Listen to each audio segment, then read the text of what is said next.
Boa tarde, meu povo querido. Tudo bem com vocês aí? Espero o nosso convidado chegar. Espero que estejam todos bem. Como é que está o clima aí para vocês? Aqui em Taubaté, que já começou a fazer frio. Olha que beleza. Eu tô aqui com esse aspecto deplorável de quem não sabe o que é um pente há mais de 40 dias. Se bem que pente eu nunca soube, né? Nunca penteei o cabelo, mas não sabe uma tesoura. Naomi, minha amiga querida. A Naomi que corta o meu cabelo. Olha a situação que seu amigo está. Vamos ver se o nosso querido Dr. Calil já está aqui. Já estamos com o nosso aqui. Ele que é meu médico também. O meu médico que cuida do meu dia a dia é o meu querido Vitor. E aqui. Aê, meu garoto! Oi, padre. Como é que você está, Bruce? Eu estou bem. Vamos Saí da contar a baixa. história do Bruce primeiro? O senhor conta ou eu conto? O senhor É conta, né, você, padre? claro. O mestre das narrativas é você. Sou apenas um aprendiz. Não, Bruce é de Bruce Wayne, porque eu sou assim, apaixonado pelo Batman, meu super-herói. Tenho 60 anos, acho que eu nasci apaixonado pelo Batman. Então eu tenho várias fantasias, livros, tudo do Batman. Inclusive, você tinha me prometido que viria para essa live fantasiado de Batman. Não, padre, no máximo que eu trouxe uma máscara de Batman, pode? Pode, pode, claro. Que horas que você vai usar? Não, se eu quiser, eu ponho e tiro, né? Eu tenho também várias fantasias de Eu Batman. queria ter uma máscara dessa para eu poder também te acompanhar. De repente, eu ser um outro super-herói. Não, essa máscara aí é maravilhosa. Já está até personificado. Você O gostou? problema é que você não usou na hora que tinha que usar, né, seu rapaz? Quando, padre? Quando você pegou o tal do Covid. É verdade. É Eu lhe verdade. mandava, eu lhe mandava recados, a Bia Aidar, que é a nossa amiga em comum, eu perguntava, Calil tá se cuidando? Ela falou, tá lá, padre, no meio daquela confusão toda, se cuida, mas às vezes é meio relapso. É. Mas, meu amigo, que prazer enorme conversar com Muito. você Eu que aqui. tenho o grande prazer, uma honra estar com o senhor, padre. Eu estava contando aqui que eu tenho o Vitor que me acompanha já há alguns anos, médico, que cuida da minha saúde como um todo, e você é aquele que é o maestro de tudo. Toda vez que eu vou para o meu check-up, eu tenho o prazer de ter o seu olhar atento em todas as dimensões da minha saúde. Muito Eu que obrigado agradeço o mesmo. senhor. Eu Uma honra. gostaria que todos tivessem a honra e o prazer de lhe ter um dia como médico. Pena que é tão difícil. É tão Obrigado, difícil padre. nesse nosso país a pessoa ter o acesso a uma medicina, a um profissional qualificado, mas eu agradeço muito a Deus por ter me dado a oportunidade de ter cruzado você no meu caminho no momento que eu tanto precisei. Muito obrigado. Obrigado, senhor.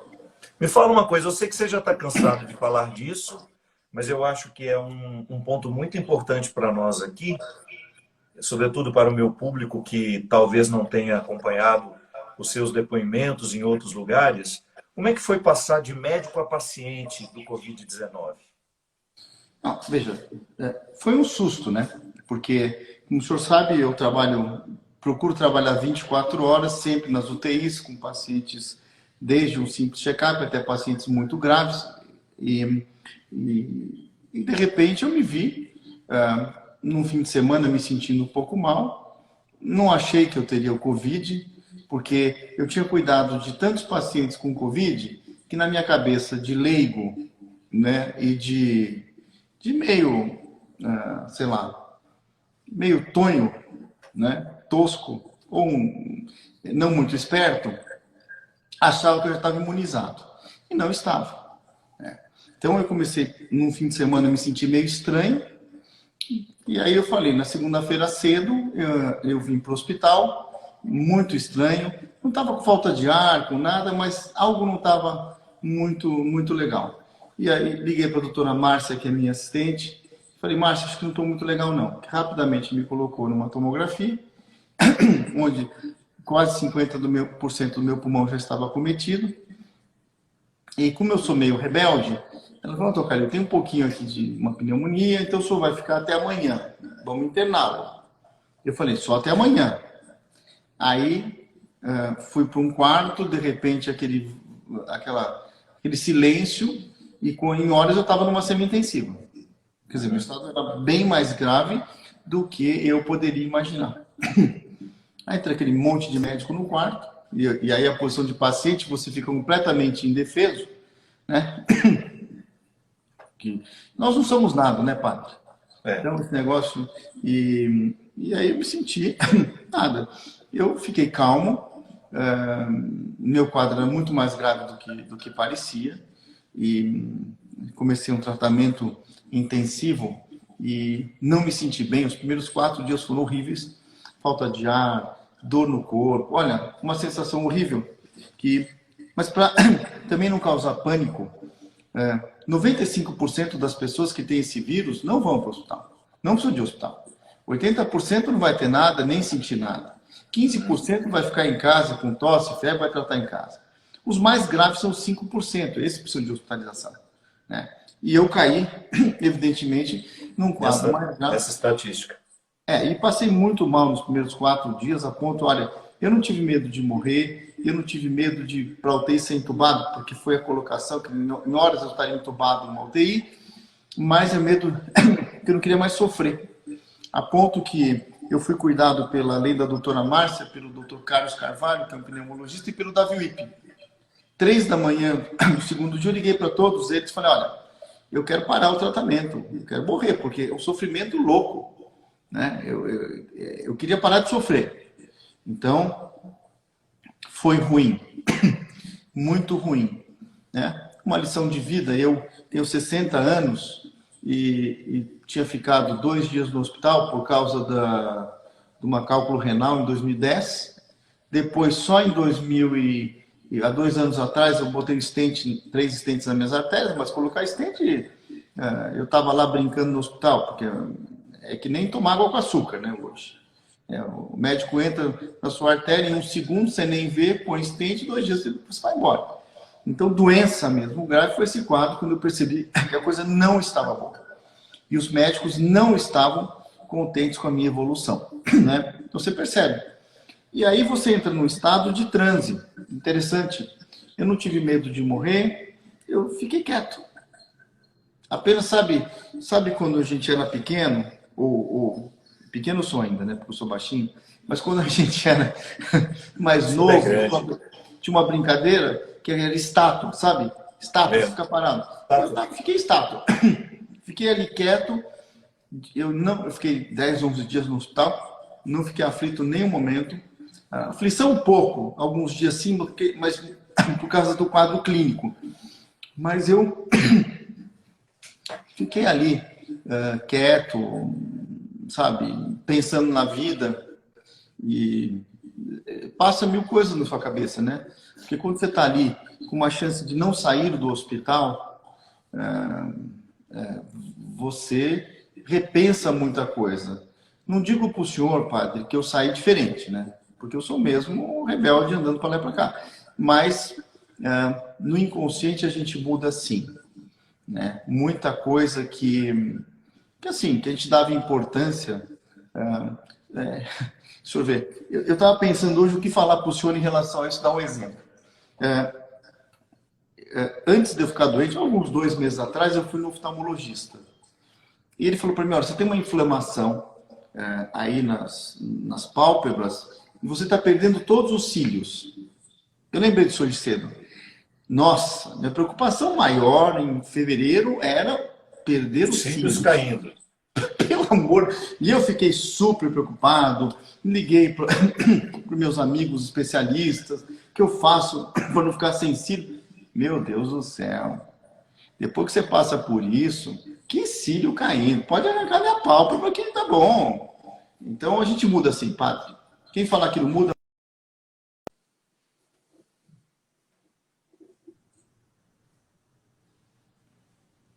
Eu acho que toda oportunidade que nos coloca diante da possibilidade do morrer, muito embora todos nós saibamos que este é o destino final, que embora eu esteja saudável aqui hoje, ninguém me dá a garantia de que amanhã eu amanheça vivo, a morte deveria estar sempre na nossa perspectiva. Claro, não de maneira doentia, mas como um ponto de vista que nos ajudasse a viver o momento presente.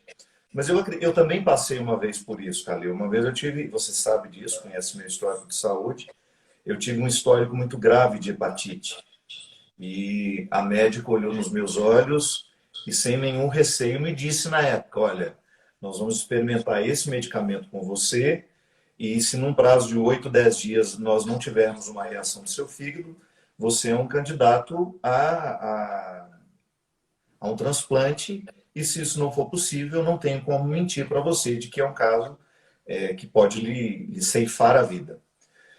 Toda vez que nós temos a oportunidade de estar diante da morte com uma possibilidade mais real do que estamos aqui hoje, alguma coisa acontece dentro de nós, né? Acho que é como cruzar a Ipiranga e a Avenida São João na música do Caetano, né? Alguma coisa acontece dentro do meu coração, que só quando cruza a Ipiranga e a Avenida São João. É claro que Caetano está se referindo a um sentimento em relação à vida, o que São Paulo provocava nele. Mas todos nós, de alguma forma, também atravessamos as nossas esquinas, os cruzamentos que nos colocam numa inevitável necessidade de pensar na vida que nós vivemos. É bom, meu amigo, porque eu já lhe acho tão humano como médico. Eu acredito que o exercício da medicina, ele requer um nível muito aprimorado de humanidade. Eu passei por muitos médicos que se desencantaram das pessoas e acabam interpretando muito os seus pacientes como estatísticas, como números. Ainda hoje eu fiquei pensando, né? Quantas pessoas morrendo hoje no Brasil e a gente só tem um número delas. Mas para as pessoas que estão perdendo, não são números, são pais, são amigos, são namorados, são esposos, são filhos. E quando a gente não pensa um número como uma estatística, nós estamos exercendo o nosso poder de humanidade, que é aquilo que mais nos identifica como espécie. E eu admiro muito a capacidade que você tem de ser humano na sua lida com a doença, com os pacientes. E fico feliz, não por você ter adoecido, pelo contrário, fiquei muito preocupado e fiquei muito apreensivo em saber que você estava, porque conheço também os seus problemas de saúde, sei que o vírus representaria um problema para você, mas também fico muito feliz em saber que você passou por ele, já está imune, né? Já teve já passou pelo processo e hoje com certeza está podendo exercer a sua medicina até com um pouco mais de liberdade, né? Sem tanto receio como antes. Sem dúvida, sem dúvida. Foi uma experiência que, pronto, é importante. E estou aqui vendo meus pacientes, estou aqui no consultório, principalmente também estou no Hospital das Clínicas, no Instituto Coração, onde o senhor sabe que nós lá travamos uma batalha dia a dia, né, com essa pandemia, o Hospital das Clínicas, o Instituto Coração, né, e sempre fortalecendo o SUS, que, como falam, é um sistema brilhante e que está salvando milhares e milhares de vidas a cada minuto, né? Ô, Calil, eu gostaria que você falasse um pouquinho, porque eu sei que você se tornou muito conhecido por causa do programa Bem-Estar.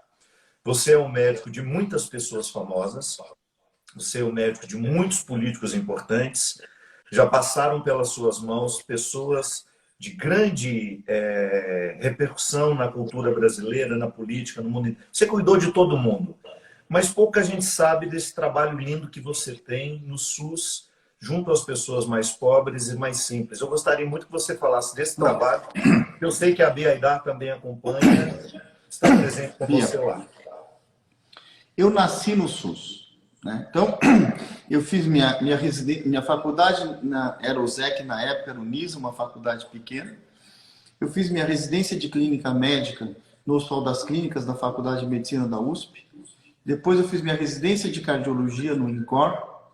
E em 1990, 89, eu terminei minha residência médica de cardiologia e eu fui nos Estados Unidos fazer meu doutorado em Baltimore, na Johns Hopkins, né? Onde fiquei lá até quase final do ano de 1991 e voltei para o INCOR. Então, como vocês sabem, o Instituto do Coração pertence ao Hospital das Clínicas da Faculdade de Medicina. Então, são vários institutos e nós cuidamos, na sua esmagadora maioria, de pacientes do SUS. Eu voltei lá e estou até hoje. Então, a minha vida, na verdade, é no Instituto do Coração, no Hospital das Clínicas, onde nós lutamos justamente para cuidar das pessoas carentes. Então, eu tô no INCOR, padre, desde 1900, contando a residência em 86, sei lá, 35 anos, eu estou lá no Instituto do Coração e no Hospital das Clínicas. É um trabalho belíssimo, belíssimo, porque é uma medicina de alta tecnologia e muito humana. Eu costumo passar pelos corredores do Instituto do Coração e estendo ao Hospital das Clínicas isso, aqueles funcionários, os médicos, o carinho que eles têm pelos pacientes é impressionante. Né? Todos os profissionais da saúde, né? Eu, como minha vida é no Hospital das Clínicas, claro, eu tenho minha clínica no Hospital Sírio-Libanês, minha clínica privada, mas como minha vida é lá, e eu digo para o senhor, nós temos aí as homenagens aos profissionais da saúde, os prédios, né, pintados de verde em alguns momentos nessa pandemia, mas acho que o Hospital das Clínicas, com seus institutos, devia mudar de cor, pintar de verde todo o complexo, porque é uma medicina de alta tecnologia, de carinho humana, e incluo o INCOR nisso, aonde eu presido essa instituição hoje. Né? Então, é um trabalho de toda manhã, e, evidentemente, eu passei grandes décadas da minha vida na linha de frente, nas UTIs. Eu trabalhei sempre numa UTI do INCOR, né? A vida inteira. Eu sou oriundo de UTI, uma coisa chamada unidade coronária, que cuidava de infartados, toda a minha vida. Até que, em 2011 teve o concurso para professor titular catedrático e eu ganhei esse concurso. E aí, obviamente, assumi cargos mais altos de direção, onde tem muita coisa administrativa, muita coisa de ciência, de pesquisa, mas continuo na linha de frente. Para o senhor ter uma ideia, nós fizemos um projeto, que eu falo, o Hospital das Clínicas, o Instituto Central tem 900 leitos. Né? Então, para enfrentar esse coronavírus, todos os institutos de ortopedia, de psiquiatria e o Instituto do Coração, nós recebemos pacientes não cardiológicos, por exemplo, o INCOR também é o Instituto do Coração e do Pulmão, que a pneumologia também está ali, para receber os pacientes reumatológicos, nefrológicos, cirurgia de barriga, os águias, quando pousam com politrauma, hoje param no pronto-socorro do INCOR. Para quê? Para deixar 900 leitos só para tratar Covid. O Instituto Covid e o Hospital das Clínicas, com mais de 200, hoje 200 e aumentando, vai chegar a 300 leitos de UTI para dar suporte para esses pacientes mais graves. São UTIs de alta tecnologia, com pessoas extremamente preparadas, tanto é que tem cardiologistas no Instituto Central hoje. Nós montamos uma UTI de cardiologia lá, acoplada justamente para tratar os pacientes com Covid e problemas no coração. Um trabalho muito brilhante, um trabalho que o Hospital das Clínicas faz, veja, que não tem igual no mundo. Esse planejamento foi desde janeiro. O Hospital das Clínicas tem um comitê de crise que pensou nisso, vem pensando desde janeiro, ninguém ficou parado. Então, quando chegou o coronavírus no Brasil, de uma maneira ou de outra, estávamos preparados para recebê-lo. E esse trabalho eu faço, a minha vida é ali. Eu costumo dizer que ali é minha vida, atendendo, fazendo pesquisa, naquele complexo. Né? Calil, um dos motivos que eu tive para querer essa conversa com você... Aliás, o dia que eu tiver que partir para outra vida, porque toda a minha família morre de infarto, né? Eu também espero morrer um dia de infarto. E andando pelos corredores do INCOR ali, puf. Você quer que seja lá? Quero andando assim. Vou rezar nessa intenção, então. Obrigado, padre. Deixa eu te falar uma coisa. Eu sei que você tem uma visão muito esperançosa. Eu sei que você não está com essa visão fatalista da doença que algumas pessoas têm. Eu acho que isso tem feito muita diferença numa conscientização que é responsável, mas ao mesmo tempo não gerando pânico nas pessoas. Você acha que hoje as pessoas estão suficientemente informadas sobre a gravidade da situação e, ao mesmo tempo, equilibrando tudo isso com as boas notícias que nós podemos dar também sobre as pessoas que estão sendo curadas, sobre as muitas pessoas que saem do quadro grave, como você saiu? Ou você acha que nós estamos muito focados nos números negativos? Olha, infelizmente estamos muito focados nos números negativos. Isso não pode ser assim. Claro que estamos diante de um quadro gravíssimo, uma pandemia que pegou o mundo inteiro e atingiu o Brasil de cheio. O Brasil é um país heterogêneo, então tem regiões que estão mais tranquilas, outras não, né? Como no caso de São Paulo, por exemplo, uma situação mais crítica, e outras regiões. Na cidade de São Paulo, ainda hoje, a incidência é muito alta, está aumentando. Agora, nós temos, primeiro, isso é uma viremia que passa, vai passar. Segundo, acredito que no segundo semestre, no máximo no ano que vem, teremos a vacina. Tendo a vacina, o coronavírus foi página virada. Um pesadelo que nós acordamos. Foi embora. Foi embora. Agora, 80% das pessoas não vão ter nada, nem vão saber que tem. 15% vão tratar em casa. Os 5% ficam graves. Então, obviamente, essa superlotação de UTIs, e o Brasil tem bastante falta leito de UTI, mas até um dos países que tem uma estrutura de UTI bastante boa no geral, são os pacientes mais graves. Doutor, eu vi uma pergunta aqui importante, eu posso já incluir aqui? Claro. A Rosângela acabou de perguntar se é verdade que os pacientes ficam com algumas perdas definitivas no pulmão. Não, então isso é uma coisa. Não, foram feitos, saiu recentemente publicado os primeiros 3 meses aí dos pacientes em Wuhan. Alguns pacientes que tiveram comprometimento pulmonar podem sim ficar com algum grau de sequela 3 meses depois. Dependendo muito, isso varia muito do grau de comprometimento do pulmão. Então, é necessário os pacientes que tiveram quadro mais grave repetir uma tomografia com orientação do médico 3 meses depois, uma prova de função pulmonar, mas é uma minoria dos casos. A grande maioria dos casos resolvem, né? O importante, primeiro, a letalidade, quando o senhor fala em 7% no Brasil, hoje tem mais de 100 mil pessoas, morreram 7 mil, mas não tem 100 mil pessoas. O Brasil é um país subnotificado. Não foi feito a testagem. Como poderia, né? Porque não toca. Se tiver que chutar, tem mais de 500 mil pessoas hoje no Brasil, com 7 mil mortes. Ainda bem que atualmente estão divulgando os dados dos curados, né?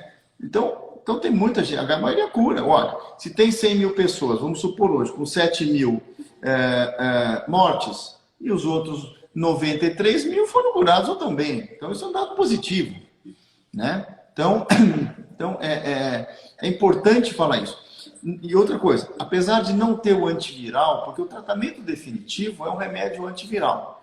Recentemente publicado um antiviral nos Estados Unidos, que talvez reduza o tempo de UTI, mas ainda não é 100% para matar o vírus. Provavelmente nem tenha um antiviral, mas vindo a vacina o problema está resolvido. Mas o mais importante é que nós temos condição de tratar, nós sabemos como tratar a doença coronavírus. Ele agride o organismo com inflamação, com agressão ao pulmão, com trombose. Nós sabemos, caso a caso, como cuidar. Então, não é que não sabemos tratar as consequências e manter, graças a Deus, a pessoa, na grande maioria das vidas, os pacientes vivos e aumentando a sobrevida dos doentes. Doutor, uma pergunta que também é muito frequente. Quem se contaminou, já é certo que está imune ou não? Isso no começo. Bom, se você se vacinar, você está curado e pronto, imunizado. As pessoas, conversando com vários infectologistas, você pegou o vírus e imunizado com a dosagem do IgG no sangue, com a sorologia, você está imunizado e acabou. Agora, mas existem casos das pessoas que tiveram a doença e não tiveram a imunidade depois?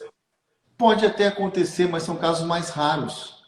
São casos mais raros. Isso, de novo, eu sou cardiologista clínico, eu não sou infectologista nem imunologista, mas conversando com o Dr. Davi Wippe, por exemplo, que eu tenho contato direto com o Dr. Esper Calas, que coordena o comitê, um dos coordenadores do Comitê de Crise do Hospital das Clínicas, você imunizou, tem IgG positivo, acabou, está imunizado. Então esse pânico também tem que acabar. Pegou uma vez, acabou. Vão ter casos que, obviamente, a pessoa não é imunizada, é a mesma coisa se tomar uma vacina para hepatite, por exemplo, e fazer a sorologia meses depois. Algumas pessoas têm que repetir a vacina, mas são casos mais raros. Então, de novo, o vírus vai embora. vai embora. Nós vamos ter um mundo... Depois eu não sou tão radical, ó, o mundo antes do coronavírus e o mundo depois do coronavírus. Então, veja, alguns hábitos, já aproveitando, vão mudar para melhor. Nós vamos lavar mais a mão. Quando você estiver resfriado ou eu resfriado, a gente vai usar máscara. O Japão é assim. Então, Eu já vivi assim há um bom tempo, né? A população vai estar mais educada em relação a isso. A população, eu vou estar mais educado em relação a isso. E principalmente, aproveitando o gancho, o Sistema Único de Saúde, o SUS, vai sair fortalecido. Porque antes dessa pandemia, você fala em SUS, SUS, não, SUS é brilhante, com profissionais dando a vida pelos pacientes. Tanto os governantes como a população vai dar muito mais valor ao Sistema Único de Saúde, que trata mais de 100 milhões de pessoas. Isso é fantástico, né? Então, é o lado bom da pandemia. E as pessoas talvez mudem um pouco a cultura, mas o mundo continua, a vida continua. Se Deus quiser, daqui 1, 2 meses e pronto, depois da vacina, tchau, coronavírus. Doutor Calil, a gente tem um prazer enorme de ouvir o senhor falar assim, de maneira tão positiva do SUS, porque além de ser um grande médico que circula nos maiores hospitais e mais equipados hospitais do país, você também frequenta os lugares do SUS. E é muito bom porque nós brasileiros temos uma mania muito feia de subestimar o que é nosso, né? Nós falamos do SUS com uma facilidade, falamos mal do SUS e às vezes nunca precisamos passar por um atendimento do SUS para saber como verdadeiramente é. Existem limites no sistema? Claro. Nenhum sistema é infalível, nenhum sistema é perfeito, mas nós não podemos nos esquecer que em muitos lugares do Brasil o bom atendimento é justamente o do SUS. A maioria.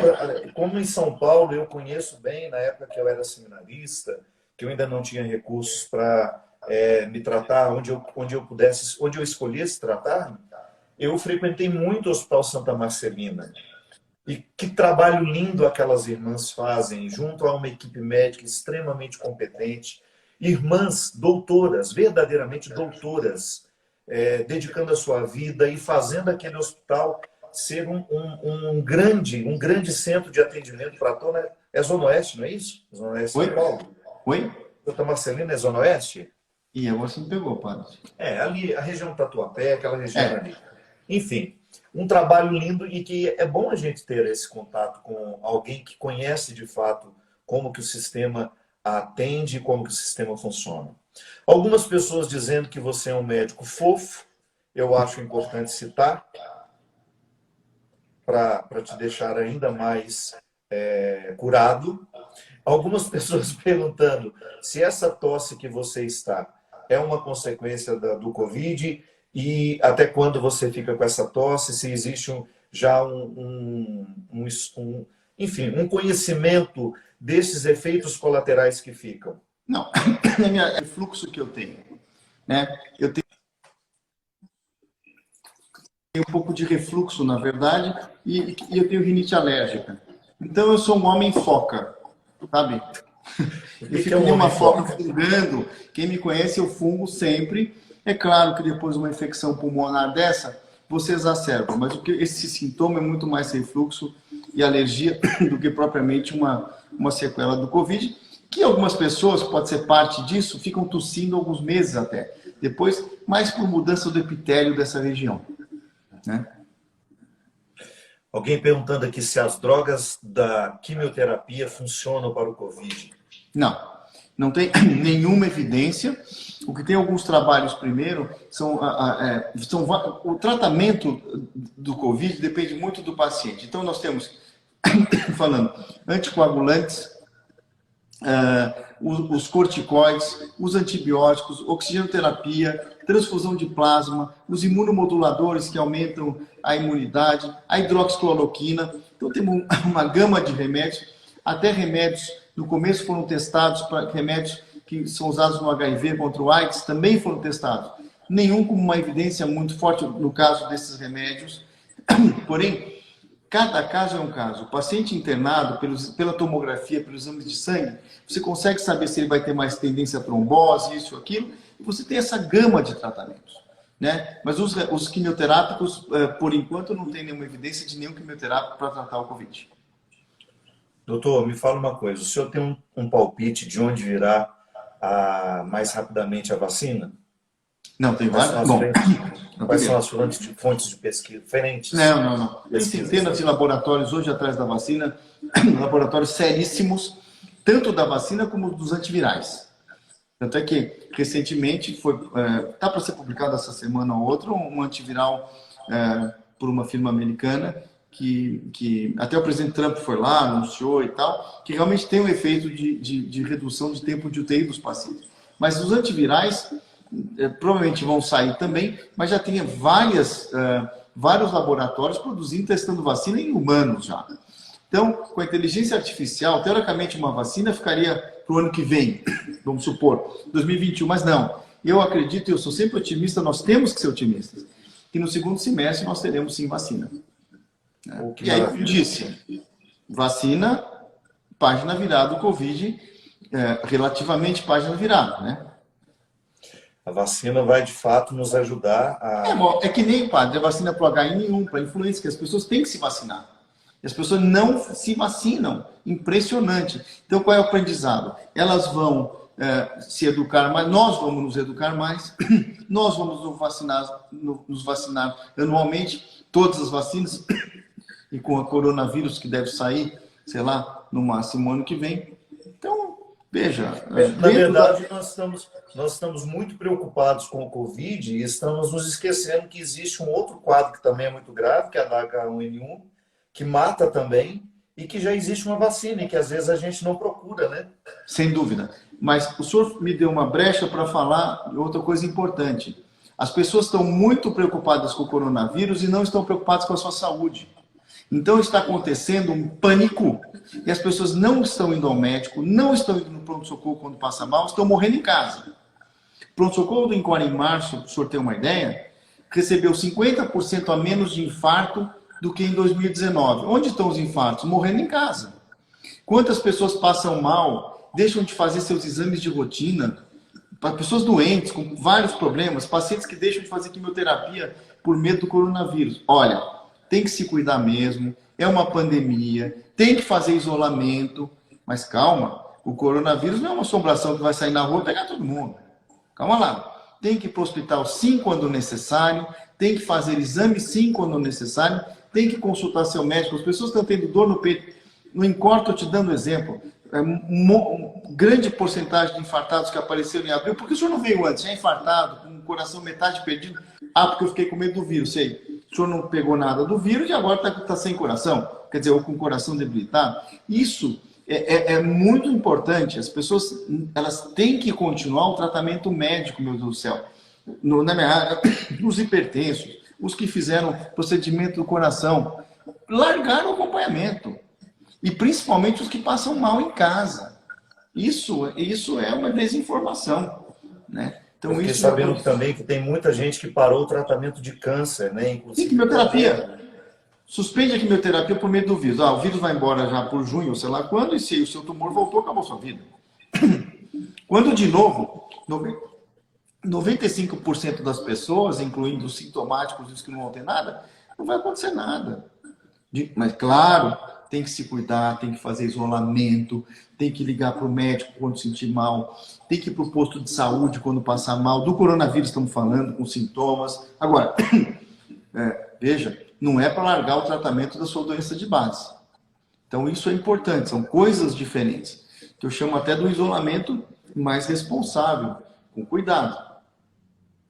Que é Claro, o cuidado não pode nos levar a tomar decisões que não são inteligentes, né? Sem dúvida. Estou cuidando da minha saúde, mas estou deixando de ir fazer um tratamento que pode ceifar a minha vida de outra forma. A gente recebe ligações dos pacientes que estou com dor no peito em casa, o que eu faço? Venha no consultório. Mas e o vírus? Mas que vírus? Você vai infartar em casa, meu filho. Desculpe o meu filho, faz é sentido, uma né? elegante de falar, né? Não, mas não faz sentido mesmo, não. É uma situação que nós precisamos vencer. É por isso que eu acho tão importante, doutor, uma pessoa como você, que tem um esclarecimento científico, que não abre mão do cuidado que nós precisamos ter, mas também não faz o discurso do desespero. Que eu acho que neste momento nós precisamos, de fato, ter a informação, mas a gente precisa não perder a esperança, a gente precisa ter um olhar mais positivo sobre o que nós estamos vivendo, que isso não é definitivo, que isso já está passando, né? Eu sempre penso assim, toda vez que eu tendo a ficar desesperado com a situação, eu penso, já é um dia a menos. Nós Até o estamos senhor mais fica próximos da desesperado, solução. padre? Oi? Até o senhor fica desesperado? Ah, de vez em quando eu fico. É. Eu fico pelos outros, doutor, sabe? Eu tenho, assim, uma preocupação muito grande com as pessoas mais idosas. Eu tenho um carinho muito grande pelos idosos. E eu sei que muitos deles estão vivendo uma solidão terrível, uma imposição de solidão, que é para o bem, claro, a gente Sim, sabe, sim. mas que provoca um outro mal-estar, que é a tristeza, a angústia, a solidão. Então, eu não vejo a hora que tudo isso passe para que esses idosos voltem a ter o direito de estar com as pessoas que amam. Então, eu fico assim um pouco ansioso muito mais pelos outros, porque eu estou vivendo com muita tranquilidade a minha quarentena, está me fazendo bem esse tempo de reclusão. Ele coincidiu com uma decisão que eu tomei o ano passado, de que eu teria um ano mais sabático, mais tranquilo, sem tantas viagens, sem a música na minha vida, né? Então acabou que ele coincidiu com isso. Mas, por outro lado, a gente sempre pensa naqueles que não escolheram viver assim, né? Naqueles que estão com as imposições e, às vezes, passando por desesperos, por momentos delicados. Mas é isso, meu caro. Muito obrigado. Eu que agradeço o senhor, uma honra falar com o senhor sempre. A honra é toda minha. E, se Deus quiser, em breve nós estaremos juntos para continuar dando uma solução para o mundo, né? Cada um no seu lugar, cada um com sua ação. Eu sempre digo isso, Calil. A solução para o mundo está aqui, nas minhas mãos, é naquele mundo que me pertence. Você consertando o mundo através do seu trabalho como médico, eu consertando o meu trabalho com a minha vida de padre, com a minha oportunidade que eu tenho de interferir de forma positiva na vida das pessoas. E é isso que vai fazendo a diferença. O senhor Muito sabe, obrigado padre, mesmo. o mais importante de tudo são duas palavras que eu sempre digo nesse momento. É a união e a cura. Todos nós, independente de qualquer característica de profissão, de partidos políticos, de crença, eu acho que o lado bonito do que o senhor está vendo, do que a gente está vendo dentro dessa tragédia, é a união e a cura. Porque, de uma maneira ou de outra, todas as pessoas, sejam os governantes, sejam os médicos, seja qualquer um, nós estamos pensando sempre na união para curar as pessoas e diminuir o sofrimento. Então, isso que é importante, quer dizer, vão ficar algumas coisas boas dessa pandemia, né? Eu acho que as pessoas vão se unir mais, talvez, não sei. Eu acredito que tudo isso vai nos deixar uma nova forma de ser gente, né? Sem dúvida. E ainda que a gente não passe pelo processo do adoecimento, mas de alguma forma todos nós já fomos contaminados pelo vírus, se não fisicamente, mas pelo medo, pela ansiedade. Então eu espero que esse vírus deixe uma outra forma de imunidade, né? Uma imunidade que nos faça mais fortes, mais resilientes e mais conhecedores daquilo que importa, né, Calil? Sem dúvida. Você mesmo deu o exemplo no início que em fevereiro você estava preocupado com os cílios Sem dúvida, e de imagina. repente a vida lhe deu uma reviravolta, lhe fez ver que os cílios não são nada perto de tudo que você passa. Sem dúvida nenhuma. Sem dúvida.